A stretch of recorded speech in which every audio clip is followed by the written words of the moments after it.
علیہ وسلم کی معراج جسمانی کے منکر ہیں، وہ کہتے ہیں نہیں، سرکار کو معراج جسمانی نہیں ہوئی، صرف روحانی ہوئی۔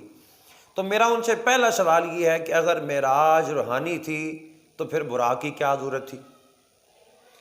اور پھر اگر معراج روحانی تھی تو پھر لوگ مرتد کیوں ہوئے؟ یہ تو سیدھی سی بات تھی کہ سرکار فرماتے مجھے خواب میں معراج ہوئی ہے، کوئی بندہ بھی مرتد نہ ہوتا۔ پھر نبی کریم صلی اللہ علیہ وسلم نے نماز پڑھائی مسجد اقصیٰ میں، سارے نبیوں کو، نبیوں کی امامت کرائی۔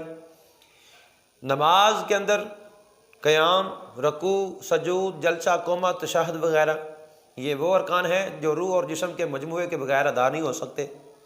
اس لیے ماننا پڑے گا کہ نبی کریم صلی اللہ علیہ وسلم کی معراج جسمانی تھی، منامی نہیں تھی۔ اور جو یہ روایت پیش کی جاتی ہے کہ حضرت عائشہ صدیقہ رضی اللہ تعالیٰ فرماتی ہیں سرکار بستر سے جدا ہی نہیں ہوئے، اور حضرت امیر معاویہ رضی اللہ تعالیٰ والی روایت پیش کی جاتی ہے، تو اس کے متعلق فقہاء نے اور مفسرین کرام نے ہمیں بتایا ہے۔